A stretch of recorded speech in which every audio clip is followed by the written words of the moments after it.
السلام عليكم ورحمة الله وبركاته.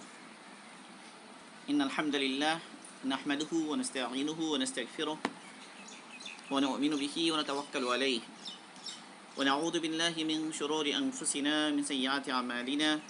من يهده الله فلا مضل له ومن يضلل فلا هادي له ونشهد أن لا إله إلا الله وحده لا شريك له ونشهد أن سيدنا مولانا محمدا عبده ورسوله صلى الله عليه وعلى آله وأصحابه وبارك وسلم تسليما كثيرا. أما بعد فأعوذ بالله من الشيطان الرجيم. بسم الله الرحمن الرحيم. وما أمروا إلا ليعبدوا الله مخلصين له الدين حنفاء ويقيموا الصلاة ويؤتوا الزكاة وذلك دين القيمة. صدق الله المولانا العظيم. باب الإخلاص وإحضار النية في جميع الأعمال والأقوال البارزة والخفية. وعن أم المؤمنين أم عبد الله عائشة رضي الله تعالى عنها قالت: قال رسول الله صلى الله عليه وسلم: لا هجرة بعد الفتح ولكن جهاد ونية. إذا استنفرتم فانفروا.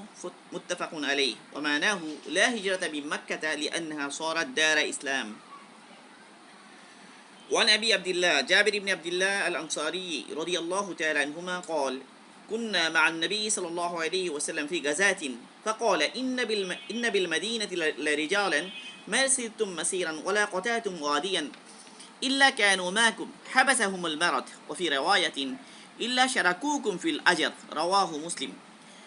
رواه البخاري. وعن أنس بن مالك رضي الله تعالى عنه قال: رجعنا من غزوة تبوك مع النبي صلى الله عليه وسلم فقال: إن أقواما خلفنا بالمدينة ما سلكنا شيبا ولا واديا إلا وهم معنا حبسهم الغدر أو كما قال عليه الصلاة والسلام.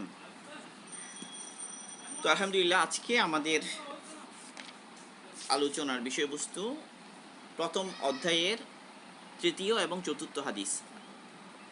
ইতিমধ্যে আমরা প্রথম এবং দ্বিতীয় হাদিস নিয়ে আলোচনা করেছি আলহামদুলিল্লাহ পাকের তৌফিকে। তো আজকের যে আলোচনা,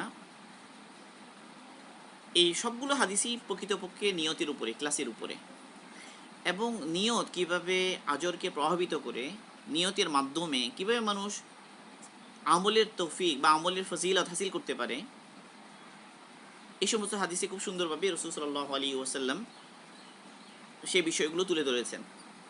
মানে একটা আমাল না করেও কিভাবে সেই আমলের নেকি পাওয়া যায়। প্রথম যে হাদিসটা, প্রথমে হাদিসের একটু সংক্ষিপ্ত তর্জমা করে নিলে সুবিধা হবে। প্রথম হাদিস যেটা আম্মা জান আয়েশা সিদ্দিকা রাদিয়াল্লাহু তাআলা আনহা রিওয়ায়াত করেন, তিনি বলেন রাসূল সাল্লাল্লাহু আলাইহি ওয়াসাল্লাম বলেছেন, লা হিজরাতা বাদাল ফাতহ, মানে মক্কা বিজয়ের পরে আর কোনো হিজরত নেই। ওয়ালাকিন জিহাদুন ওয়া নিয়াতুন, কিন্তু রয়ে গেছে জিহাদ এবং নিয়াত। ওয়াইজা তুনফিরতুম ফানফিরু, তোমাদেরকে যখন আল্লাহর রাস্তায় বের হতে বলা হয় তোমরা বের হয়ে যাও, বের হয়ে পড়ো। তোমাদেরকে যখন বলা হয় বের হওয়ার জন্য, তো তোমরা বের হয়ে পড়ো। এটা হলো প্রথম হাদিসের অর্থ। দ্বিতীয় যে হাদিসটা পড়েছি, তো এর মধ্যে চতুর্থ হাদিসের মধ্যে দুইটা হাদিস এসেছে প্রকৃতপক্ষে, দুইটার মানা একই, এই জন্য একই জায়গায় নিয়ে আসা হয়েছে। এক হাদিসের বর্ণনাকারী আবদুল্লাহ ইবনে জাবের ইবনে আবদুল্লাহ রাদিয়াল্লাহু তাআলা আনহু, তিনি বলেন যে আমরা একবার রাসূল সাল্লাল্লাহু আলাইহি ওয়াসাল্লামের সাথে গাজওয়াতে ছিলাম, মানে জিহাদের ময়দানে ছিলাম। তো আল্লাহ রাসূল বললেন যে নিশ্চয়ই মদিনাতে এমন সব মানুষ রয়ে গিয়েছে যে তোমরা এমন কোনো পথ অতিক্রম করছো না, বা এমন কোনো উপত্যকা তোমরা অতিক্রম করছো না যেখানে তারা তোমাদের সাথে নাই। তো তাদেরকে তাদের রোগ আটকে দিয়েছে, মানে তারা আছে মদিনাতে, রোগের কারণে তারা আসতে পারেনি, কিন্তু তোমরা যত পথ পাড়ি দিচ্ছ তোমাদের সাথে তারা আছে, তোমরা যত উপত্যকা অতিক্রম করছো তোমাদের সাথে তারা আছে। এই যে তারা আছে, এটা কি কারণে? নিয়তের কারণে। আর মুসলিম শরীফের রিওয়ায়াতে আরও স্পষ্টভাবে আছে, ইল্লা শারাকুকুম ফিল আজর, তো তারা যদিও বা মদিনায়, তারপরও তোমাদের সাথে তারা নেকির মাঝে শামিল আছে। তোমরা যেই সময় নেকি হাসিল করছো সে একই নেকি তাদেরও হচ্ছে, যদিও বা তারা মদিনায়। আর দ্বিতীয় হাদিস যেটা, সেটা ইমাম বুখারী রাহিমাহুল্লাহ রিওয়ায়াত করেছেন। আনাস ইবনে মালিক রাদিয়াল্লাহু আনহু এই হাদিসের রাবি, তিনি বলেন যে রাজানা মিন গাজওয়াতি তাবুকা, আমরা তাবুক থেকে ফিরলাম, রাসূল সাল্লাল্লাহু আলাইহি ওয়াসাল্লামের সাথে আমরা তাবুক থেকে ফিরলাম। আল্লাহ রাসূল বললেন, ইন্না আকওয়ামান খালফানা বিল মাদিনা মা সালাকনা শিবান ওয়ালা ওয়াদিয়ান ইল্লা ওয়া হুম মা'ানা হাবাসাহুমুল উযর। আল্লাহ রাসূল বললেন যে নিশ্চয়ই মদিনাতে এমন লোকেরা রয়ে গিয়েছে যে আমরা এমন কোনো গিরিপথ অতিক্রম করিনি, এমন কোনো উপত্যকা আমরা পাড়ি দিইনি যেখানে তারা আমাদের সাথে ছিল না। তাদেরকে ওজর, অসুবিধা, তাদেরকে আটকে দিয়েছে, অসুবিধার কারণে, ওজরের কারণে তারা আসতে পারেনি। আসতে না পারলেও কী হবে, তারা আমাদের সাথেই আছে। এর সাথে আছে মানে তারা আমাদের সাথে নেকিতে শরিক। এই তিনোটা হাদিসের উদ্দেশ্য হলো এটা যে অনেক সময় মানুষ আমাল করতে পারে না, কিন্তু নিয়তের কারণে আমালের নেকি পেয়ে যায়। আল্লাহ পাক আমাদের উপর অনেক ইহসান করেছেন, আমাদের সমস্ত দুর্বলতা, সমস্ত অসুবিধা সত্ত্বেও আল্লাহ পাক আমাদেরকে নেকি দেওয়ার ব্যবস্থা করেছেন। প্রথম যে হাদিসটা এখানে, লা হিজরাতা বাদাল ফাতহ ওয়ালাকিন জিহাদু ওয়ানিয়া, এই যে হাদিস রাসূল সাল্লাল্লাহু আলাইহি ওয়াসাল্লাম বলেছেন, বড় সংক্ষিপ্ত, কিন্তু অনেক বেশি মানা অনেক বেশি। রাসূল সাল্লাল্লাহু আলাইহি ওয়াসাল্লামের হাদিসসমূহে এই বৈশিষ্ট্য খুব পাওয়া যাবে। এবং অন্য এক হাদিসে রাসূল নিজে স্বয়ং বলেছেন, উতিতু মিন জাওয়ামিল কালিম, আমাকে সংক্ষিপ্ত কথা কিন্তু ব্যাপক অর্থবোধক বাক্য দ্বারা সাহায্য করা হয়েছে বা আমাকে দান করা হয়েছে। রাসূল সাল্লাল্লাহু আলাইহি ওয়াসাল্লামের বৈশিষ্ট্য এটা। রাসূল সাল্লাল্লাহু আলাইহি ওয়াসাল্লাম কথা বলেন, যদিও বা বাক্যটা সংক্ষিপ্ত হয় তো অর্থ অনেক ব্যাপক হয়। যেমন এই হাদিসটা যে আল্লাহ রাসূল সহজ কথায় বলছেন, লা হিজরাতা বাদাল ফাতহ, মানে বিজয়ের পরে, বিজয় মানে মক্কা বিজয়, মক্কা বিজয়ের পরে আর হিজরত নেই। কিন্তু ওয়ালাকিন জিহাদু ওয়ানিয়া, সংক্ষেপে আল্লাহ রাসূল বলে ফেললেন, কিন্তু বাকি আছে কি, জিহাদ এবং নিয়াত। এই ধরনের অনেকগুলো হাদিসে এরকম পাওয়া যায়। যেমন এক হাদিসে আল্লাহ রাসূল বলেছেন, লা দারারা ওয়ালা দিরারা, কত সংক্ষেপে আল্লাহ রাসূল বলে ফেললেন। লা দারারা মানে নিজে ক্ষতিগ্রস্ত, অন্যকে ক্ষতি করা, এটা ইসলামের মধ্যে নেই। একইভাবে নিজে ক্ষতিগ্রস্ত হওয়া, এটা ইসলামের মধ্যে নেই। মানে যেন আমরা অন্যের ক্ষতি না করি, একইভাবে আমরাও যেন ক্ষতিগ্রস্ত না হই। এই ধরনের হাদিস আরও আছে। যেমন ধরা যাক যে বেবিচারের কারণে কোনো সন্তান হয়ে গেল, কোনো বিবাহিতা মহিলার বেবিচারের কারণে সন্তান হয়ে গেল, এখন ফায়সালা কেমনে হবে, এই সন্তান কার হবে?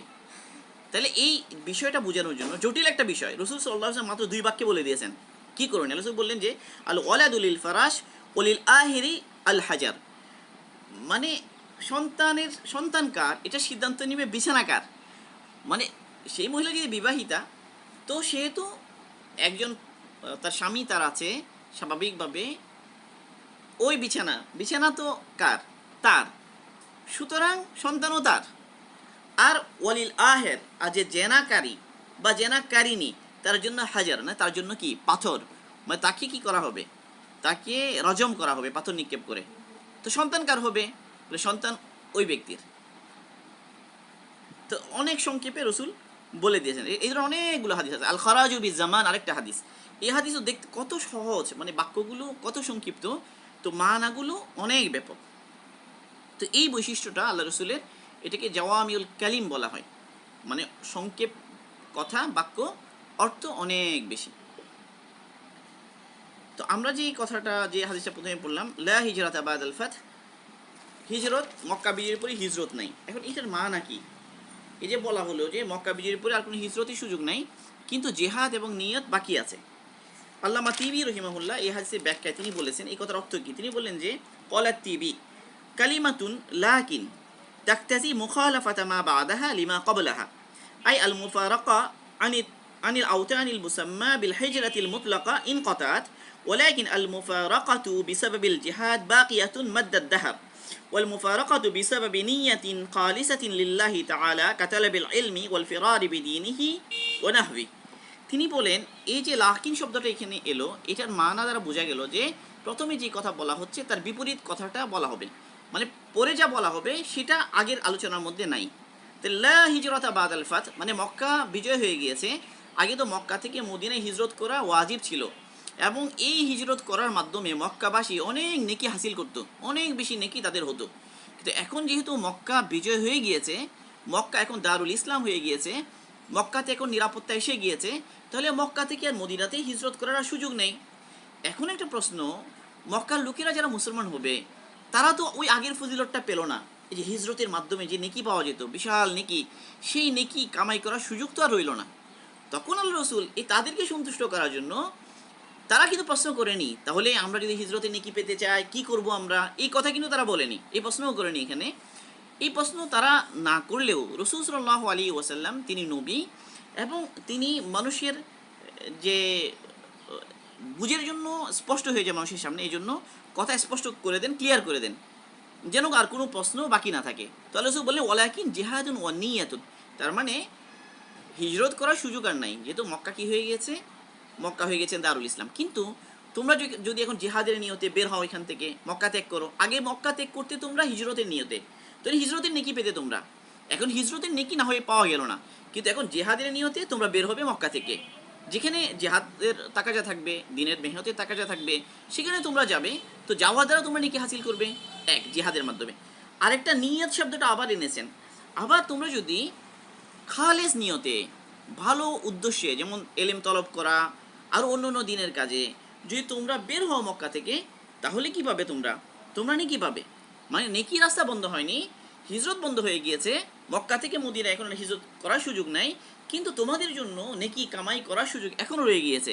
তোমরা যদি জিহাদে বের হও তাও তোমরা নেকি পাচ্ছ, একইভাবে তোমরা যদি এলেম হাসিল করার জন্য বা অন্য কোনো দিনই কাজের জন্য বের হও ভালো নিয়তে, খালেস নিয়তে, তখনও তোমরা নেকি পাচ্ছ।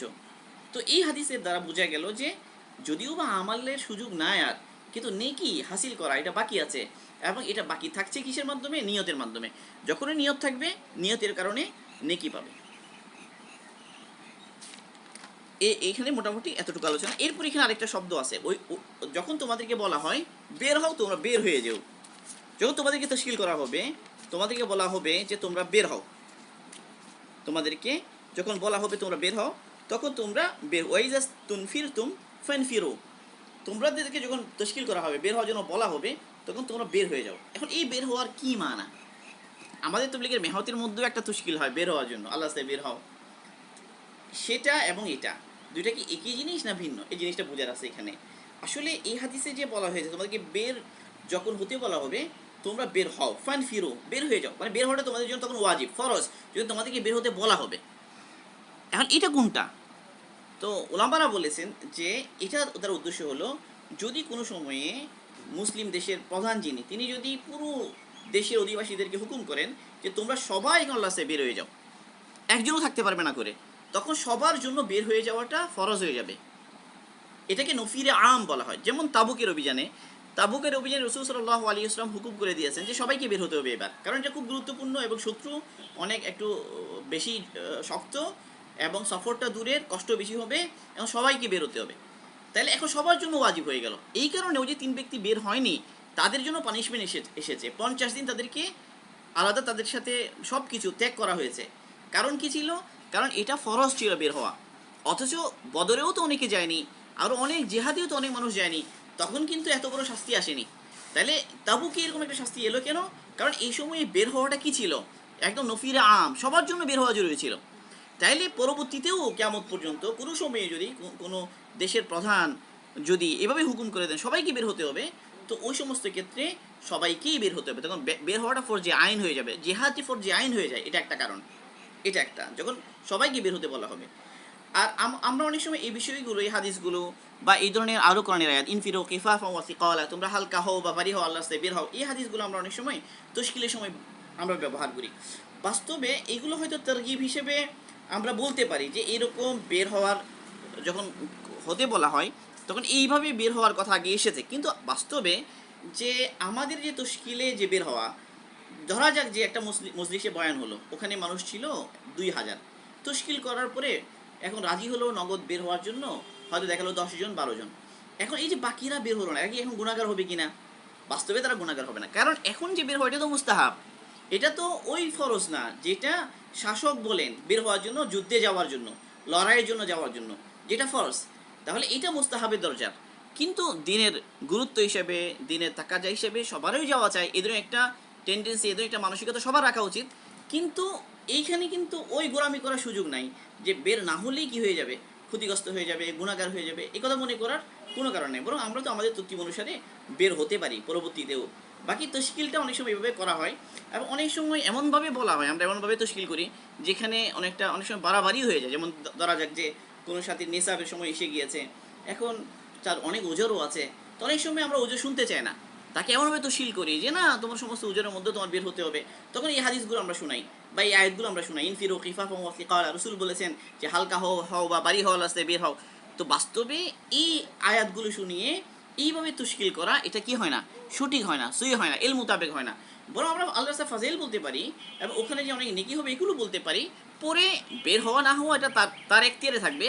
এবং কোনো কারণে যদি সে বের হতে না পারে তাও গুনাহগার হবে না, একটা নেকি থেকে সে বা হয়তো নেকির একটা কাজ এখন করতে পারলো না, পরেও তার করার সুযোগ থাকবে, এরকম একটা বিষয়টা। আমরা ওই রকম ফরজ মনে করবো না এই সমস্ত ক্ষেত্রগুলোতে যেভাবে নফিরা আমের মধ্যে ফরজ হয়ে যায়। বাস এতটুকু এখানে একটু বললাম। তো এরপরে যে দুইটা হাদিস, ওই দুইটা হাদিসের মধ্যেও কিন্তু বিষয়টা একই একই বিষয়। বাকি ওই দুই হাদিসের রাবি সম্পর্কে আমরা একটু আলোচনা করব। 4 নম্বর হাদিসের প্রথম রাবি যিনি, যে জাবের ইবনে আবদুল্লাহ রাদিয়াল্লাহু তাআলা আনহু, তিনি আনসারী সাহাবী। তিনি তার পিতা সহ উনি খুব কম বয়স্ক সাহাবী ছিলেন আনসারদের মধ্যে। মদিনা থেকে যখন রাসূল সাল্লাল্লাহু আলাইহি ওয়াসাল্লাম মক্কায় ছিলেন, হজের মৌসুমে কিছু মদিনার লোক এসেছে আল্লাহ রাসূলের সাথে দেখা করার জন্য। গোপনে একটা গিরিপথে একটা উপত্যকায় রাসূল তাদের সাথে মিলিত হয়েছেন। তো ওখানে তার পিতার সাথে জাবির ইবনে আবদুল্লাহ উনিও শরীক ছিলেন, এবং ওনার পিতা হচ্ছে আব্দুল্লাহ ইবনে হারাম রাদিয়াল্লাহু তাআলা আনহু। দুজনেই আনসারী, পিতা পুত্র দুজনেই একসাথে শরীক ছিলেন উপত্যকাতে। ওই এটাকে লাইলাতুল আকাবা বলা হয়, ওই গিরিপথে যে অবস্থান করেছেন। এবং আকাবায়ে উলা আর আকাবায়ে থানিয়া দুইবার হয়েছে, একবার প্রথম হজের মৌসুমে একবার, দ্বিতীয় হজের মৌসুমে আরও একটা বড় দল এসেছে মদিনা থেকে। তো তাদের মধ্যে সবচেয়ে কম বয়সী সাহাবী ছিলেন জাবের ইবনে আবদুল্লাহ রাদিয়াল্লাহু তাআলা আনহু। তিনি একদম কনিষ্ঠতম সাহাবী, যিনি লাইলাতুল আকাবায় রসুলের হাতে বায়াত হন। তিনি রসুলের সাথে 19টা গাজওয়াতে শরীক হন। বদরে এবং উহুদে তিনি শরীক হতে পারেননি, কারণ তার পিতা তাকে ঘরের রক্ষণাবেক্ষণের জন্য, দেখভালের জন্য রেখে গিয়েছিলেন। ওনার পিতা যখন শহীদ হন উহুদের ময়দানে, এরপর থেকে প্রতিটা জেহাদেই তার পিতার সাথে শরীক হয়েছেন। এমনকি বাই আতে রিদুআন বলা হয় ওই হুদায়বিয়ার সন্ধির সময় রসুল যে 1400 সাহাবাকে বায়াত করিয়েছিলেন উসমান হত্যার প্রতিশোধ রিলেটেড একটা বিষয়, তো সেখানেও তিনি ছিলেন। যে 1400 সাহাবিকে উদ্দেশ্য করে রসুল তো সেখানে বলেছিলেন আনতুম খয়রু আহলিল আরদ, মানে এখন পৃথিবীতে যত মানুষ আছে তোমরা তাদের মধ্যে সর্বশ্রেষ্ঠ। এই যাদের ব্যাপারে আল্লাহ রসুল বলেছেন যে 1400 জনের ব্যাপারে, জাবের ইবনে আবদুল্লাহ রাদিয়াল্লাহু তাআলা আনহু তিনিও তাদের সাথে শামিল ছিলেন। তিনি রাসূল সাল্লাল্লাহু আলাইহি ওয়াসাল্লামের হাদিস, অনেক হাদিস বর্ণনা করেছেন। তার হাদিস বর্ণনার সংখ্যা টোটাল 1540টি। এবং ওনার মধ্যে এলমের এত আগ্রহ ছিল। কেসাস মানে হলো এই যে হত্যার যে প্রতিশোধ নেওয়া হয়, বদলা নেওয়া হয়, কেসাস যে মুক্তিপণ দিতে হয়, বা এই সম্পর্কিত যে হাদিস, এটা শোনার জন্য উনি মদিনা থেকে শামে চলে যান, সফর করেন আব্দুল্লাহ ইবনে উনাইস রাদিয়াল্লাহু তাআলা আনহু থেকে এই হাদিসটা সরাসরি শোনার জন্য। এবং জীবনের শেষ দিকে তিনি মসজিদ নববীতে হাদিসের তিনি দর্শ দিতেন। এবং তিনি সাহাবাদের মধ্যে শেষ ব্যক্তি যিনি মদিনায় ইন্তিকাল করেন। হিজরি 73 অথবা 77 অথবা 79 হিজরিতে তিনি ইন্তিকাল করেন। আরেকজন সাহাবী যার ব্যাপারে এখানে আলোচনা এসেছে, তিনি আনাস ইবনে মালিক রাদিয়াল্লাহু তাআলা আনহু। তার আম্মা ছিলেন উম্মে সুলাইম রাদিয়াল্লাহু তাআলা আনহা। রাসূল সাল্লাল্লাহু আলাইহি ওয়াসাল্লাম যখন মদিনায় হিজরত করে এলেন, তখন উম্মে সুলাইম রাদিয়াল্লাহু তাআলা আনহা নিজের ছেলে আনাসকে রাসূলের কাছে নিয়ে আসেন এবং রাসূলের কাছে পেশ করেন, হে আল্লাহর রাসূল, আনাস আপনার খেদমত করবে। তখন আনাস রাদিয়াল্লাহুর বয়স ছিল 10 বছর। এরপরে তিনি পরিপূর্ণ আরও 10 বছর আল্লাহ রাসূলের খেদমত করেছেন। রাসূল সাল্লাল্লাহু আলাইহি ওয়াসাল্লাম যখন ইন্তিকাল হয়ে যাচ্ছে, তখন আনাস রাদিয়াল্লাহু তাআলা আনহুর বয়স 20 বছর। রাসূল সাল্লাল্লাহু আলাইহি ওয়াসাল্লাম আনাস ইবনে মালিক রাদিয়াল্লাহু আনহুর সাথে উপরে এত সন্তুষ্ট ছিলেন, এত সন্তুষ্ট হয়ে আল্লাহ তাআলার জন্য দোয়াও করেছেন, আল্লাহুম্মা আকতির মালাহু ওয়া ওয়ালাদাহু ওয়া বারিক লাহু ফিমা আতাইতাহু। আল্লাহ রাসূল দোয়া করেন, হে আল্লাহ, আপনি আনাস ইবনে মালিকের মালের মধ্যে বরকত দান করেন, মাল বাড়িয়ে দেন, তার আওলাদ বাড়িয়ে দেন, এবং তাকে আপনি যা দান করেছেন সব কিছুর মধ্যে বরকত দান করেন। আনাস ইবনে মালিক রাদিয়াল্লাহু তাআলা বলেন যে রাসূলের দোয়ার কারণে আমার এখন অনেক সম্পদ, এবং আমার আওলাদ, আমার নাতি এবং নিজের ছেলে মিলে 100 পার হয়ে গেছে, এত বেশি আমি দাফনও করেছি। এরকম একটা লম্বা কথা আছে ওনার। এবং ওনার হায়াতও অনেক বেশি পেয়েছেন, 100 ক্রস করেছেন উনি।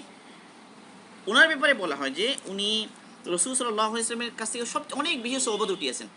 এমনকি বদর, উহুদ সব জিহাদি উনি রাসূলের খেদমতের জন্য সাথে থাকতেন।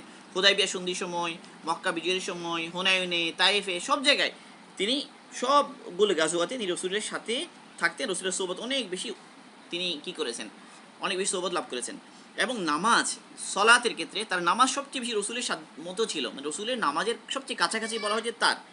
এভাবে আবু হুরায়রা রাদিয়াল্লাহু কথা বলেন, মা রাআইতু আহাদান আশবাহা সালাতান বিরাসূলিল্লাহি সাল্লাল্লাহু আলাইহি ওয়াসাল্লাম মিন ইবনি উম্মি সুলাইম।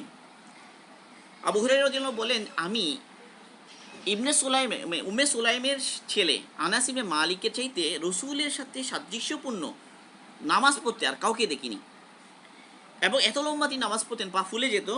ইমাম জুহরি রহিমাহুল্লাহ একবার তিনি দেখলেন যে আনাস ইবনে মালিক কান্না করছেন।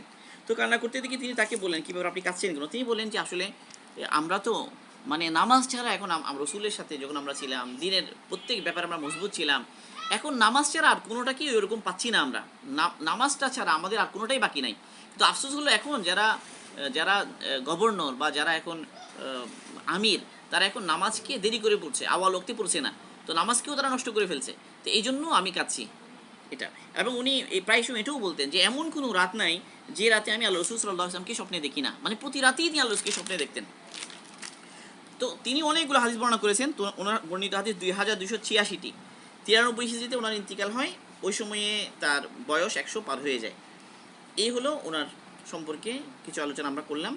বাকি ওই দুই হাদিস যেগুলো, ওই দুই হাদিসের মধ্যে আমরা একই বিষয় দেখছি যে রসুল বলছেন যে তোমাদের সাথে ওই সমস্ত লোক তোমাদের সাথে শরীক আছে যারা এখানে নাই, ওজরের কারণে তারা মদিনাতে থেকে গেছে, অসুস্থতার কারণে মদিনাতে থেকে গেছে, থেকে গেলেও তাদের নিয়ত ছিল তোমাদের সাথে বের হওয়ার, কিন্তু অসুস্থতা ওজরের কারণে তারা বের হতে পারেনি। এই কারণে তারা নেকির মধ্যে তোমাদের সাথে শরীক আছে, তারাও তোমাদের মতো পরিপূর্ণভাবে নেকি পাচ্ছে। তাহলে তারা নেকি পাচ্ছে কী কারণে? শুধু নিয়তের কারণে। তো এই জন্য নিয়তের ব্যাপারে অনেক গুরুত্ব দেওয়া দরকার। অনেক সময় হয়তো আমরা পুরো আমাল করতে পারি না, কিন্তু প্রত্যেক আমাল করার জন্য আমার নিয়ত করা চাই। যেমন ধরা যায় যে কোরআন হেফজ করার জন্য নিয়ত করা, যে কেউ যদি নিয়ত করে যে আমি কোরআন হেফজ করবো, হয়তো সে হেফজ করতে পারছে না, তার সামর্থ্য নেই, হয়তো পারবেও না, কিন্তু তার নিয়তের কারণে আল্লাহ পাক কিয়ামতের ময়দানে হাফেজে কোরআনদের সাথে তাকে তুলবেন। আমরা যাই কোরআন থেকে মুখস্থ করি, হয়তো দেখা গেল যে হয়তো একটা ছোটো সূরা মুখস্থ করলাম, তো আমরা এই নিয়তে মুখস্থ করি যে আমি ইনশাআল্লাহ হাফেজ হবো, এই নিয়তে আমি মুখস্থ করছি। এখন পুরো হতে পারি না পারি এটা পরের বিষয়, কিন্তু আমার নিয়তের কারণে আল্লাহ পাক আমাকে কিয়ামতের ময়দানে হাফেজদের কাতারে তুলবেন। তো এই ধরনের অনেক আমাল আছে যেগুলো চাইলে মানুষ কেবল নিয়তের মাধ্যমেই কী করতে পারে, হাসিল করতে পারে। তো এভাবে সব আমালের ক্ষেত্রে নিয়তের অনেক বেশি গুরুত্ব দেওয়া দরকার এবং সুন্দর সুন্দর নিয়ত করা দরকার। নিয়ত যত সুন্দর হবে আমাল তত সুন্দর হবে, আমালগুলো দামি হবে। আমরা যেটা আব্দুল্লাহ ইবনে মুবারক রহিমাহুল্লাহ যেটা উক্তি আগের দার্সে বলছিলাম, যে তিনি বলেছেন যে রুব্বা আমালিন সাগীরিন তুআদ্দিমুহু নিয়া ওয়া রুব্বা আমালিন কাবীরিন তুসাগগিরুহু নিয়া। নিয়ত এমন জিনিস, অনেক সময় আমাল অনেক বড় হয় কিন্তু নিয়তের কারণে আমল ছোট হয়ে যায়। অনেক সময় আমাল অনেক ছোট হয় কিন্তু নিয়তের কারণে আমাল অনেক বড় হয়ে যায়। ফজিলত নেকি বেশি পাওয়া যায় নিয়তের কারণে। এভাবে এই জন্য আমরা যদি সব সময়ে সব ভালো ভালো কাজে নিয়ত করি এবং যা আমরা কাজ করব সব কাজের মধ্যে আমাদের নিয়তকে আমরা দেখি, নিয়তকে সুন্দর করার চেষ্টা করি, তো ইনশাআল্লাহ আমরা অনেক বেশি নেকি লাভ করতে পারবো। তো নিয়তের ব্যাপারে অনেক বেশি গুরুত্ব দেওয়া দরকার, সব সময় খেয়াল করা দরকার যে আমার নিয়ত ঠিক আছে কিনা, সঠিকভাবে আমি নিয়ত করতে পারছি কিনা। আচ্ছা, এইখানে আরেকটা বিষয়, প্রথম হাদিস যেটা আমরা বলেছিলাম লা হিজরাতা বাদাল ফাতহ, এটা দ্বারা একটা জিনিস বোঝা যাচ্ছে, সেটা কি যে মক্কা যেটা, এটাকে আল্লাহ পাক এই মক্কাকে অনেক দিন পর্যন্ত ইসলামের উপর, শেষ কিয়ামত পর্যন্ত ইসলামের উপর রাখবেন। তো লা হিজরাতা বাদাল ফাতহ বোঝা গেল যে মক্কা থেকে হিজরত করার আর প্রয়োজন পড়বে না, মানে কিয়ামত পর্যন্ত পরিস্থিতি এমনই থাকবে, মক্কা আর কখনো কুফরের হাতে যাবে না, কাফেরদের হাতে যাবে না, শেষ পর্যন্ত মক্কা কি থাকবে, মুসলমানদের হাতেই থাকবে। এই কথাও কিন্তু এখানে বোঝা যায়, মানে এই হাদিস দ্বারা লা হিজরাতা বাদাল ফাতহ বোঝা গেল যে এরপরেও মক্কা মুসলমানদের হাতেই থাকবে, তো এখান থেকে হিজরত করে যাওয়া লাগবে না। তো এটাও একটা রাসূল সাল্লাল্লাহু আলাইহি ওয়াসাল্লামের মানে ভবিষ্যৎবাণীর মতো, বা রসুলের কথা থেকে এটাও কি বুঝে আসে এখানে। তো এটা একটা বিষয়। তো আল্লাহ পাক আমাদের সবাইকে তৌফিক দান করেন। হিজরতের ব্যাপারে আমরা আলোচনা করেছি। তো এখন কিন্তু হিজরতের ব্যাপারে হাদিসগুলো দুই রকম হয়ে গেছে। একটা হাদিস বললাম এটা লা হিজরাতা বাদাল ফাতহ, আবার কিন্তু অন্য হাদিসের দ্বারা বোঝা যায় যে হিজরত বাকি থাকবে। এই হাদিসের দ্বারা বোঝা যাচ্ছে যে না, হিজরতের আর সুযোগ নাই মক্কা বিজয়ের পরে। আবার অন্য হাদিসের দ্বারা বোঝা যাচ্ছে যে না, হিজরতের সুযোগ থাকবে। অন্য হাদিস দ্বারা বোঝা যাচ্ছে যে ওখানে আসে লা তানকাতিউল হিজরাতু হাত্তা তানকাতিয়াত তাওবাতু, যতদিন পর্যন্ত তওবার দরজা খোলা থাকবে হিজরতের রাস্তাও খোলা থাকবে। মানে তওবা কখন তওবা বন্ধ হবে, যখন পশ্চিম দিকে সূর্যোদয় হবে, এর আগ পর্যন্ত মানুষ তওবা করতে পারবে, তওবার সুযোগ থাকবে। তো তওবার যতদিন সুযোগ থাকবে ততদিন পর্যন্ত হিজরতেরও সুযোগ থাকবে। তো এরকম অনেক হাদিস দ্বারা বোঝা যায় যে না, হিজরত এটা বাকি থাকবে। এই জন্য এই দেখেন দুই ধরনের হাদিস, সবগুলো হাদিসগুলোই কিন্তু সহিহ। একদিকে আল্লাহ রাসূল বলছেন লা হিজরাতা বাদাল ফাতহ, আবার বলা হচ্ছে লা তানকাতিউল হিজরাতু হাত্তা তানকাতিয়াত তাওবাতু, যতদিন পর্যন্ত তওবা কি হবে না, বন্ধ হবে না তওবার দরজা, ততদিন হিজরত করার কি থাকবে, সুযোগ থাকবে। তাহলে হাদিসগুলো দুই রকম হয়ে গেল, বাহ্যিকভাবে বৈপরীত্য মনে হচ্ছে, বাস্তবে এই যে বৈপরীত্য নেই এটা কারা সমাধান করবে? ফুকাহা যারা আছে, যারা ফকি, তারা আমাদেরকে বুঝিয়ে দিবেন যে আসলে এই বৈপরীত্যের অর্থ এই, এর দ্বারা এই উদ্দেশ্য। তো এই জন্য ওই বই বিপরীত হাদিসগুলোর মধ্যে কি দিতে হয়, মিলাতে হয়, তদবিক দিতে হয়। এটা হলো ফুকাহা যারা ইমাম, যারা মুস্তাহিদ, তাদের কাজ। তো এই জন্য বাস্তবে শরীয়তের মধ্যে কোনো কি নাই, বৈপরীত্য নাই। বাকি আমাদের বুঝে নিতে হবে, এই বোঝার জন্য ওলামাদের হেল্প নিতে হয়, এই যে মাযহাব মানতে হয়, ইমামদের অনুসরণ করতে হয় এই কারণে। কারণ অনেক সময় হাদিস তো সহি, কিন্তু এটার বিপরীত আরেকটা হাদিস সেটাও সহি। এখন দুইটার মধ্যে তদবিক কে মিলাবে? দুইটাকে একত্রিত করে এখান থেকে প্রকৃত জ্ঞান বা প্রকৃত ফিক যেটা, এটা কে বুঝিয়ে দিবে আমাদেরকে? তো এই জন্য ওলামাদের অনুসরণ করা জরুরি হয়। নিজে নিজে পড়াশোনা করলে অনেক সময় কি হয়ে যায়, এভাবে ভুল বোঝাবুঝির শিকার হওয়ার সম্ভাবনা থাকে। এরকম বুখারি সব হাদিসেই সহি, কোনো সন্দেহ নেই, কিন্তু বুখারিতে দেখা যাবে যে একই বিষয়ে পরপর বিপরীতধর্মী দুইটা হাদিস। একটা বলছে একটা, যেমন এই দুইটা হাদিস বললাম, এই দুই হাদিস পরস্পর বিপরীত। এক হাদিস বলছে হিজরত বন্ধ হয়ে গিয়েছে, আর এক হাদিস বলছে যে না, হিজরত বাকি থাকবে। কারণ ওলামাগুন এই বিষয়গুলোকে নিয়ে এখন কি করেছেন, ফিকহি রায় দিয়েছেন। তো এখন কেউ বলেন যে আসলে ব্যাপারটা হচ্ছে এটা, হিজরত যেটা, হিজরত হতে পারে ফরজ, হিজরত হতে পারে মুস্তাহাব। ফরজ হিজরত যেটা, এটা মক্কা থেকে মদিনায়, ওই রসুল সাল্লাল্লাহু আলাইহি ওয়াসাল্লামের হিজরতের পরে মক্কা বিজয় পর্যন্ত এই সময় ফরজ ছিল। এর আগেও ফরজ ছিল না, এর পরেও কি ফরজ আর রইল না, কিন্তু ওই সময়ের জন্য কি ছিল, ফরজ ছিল।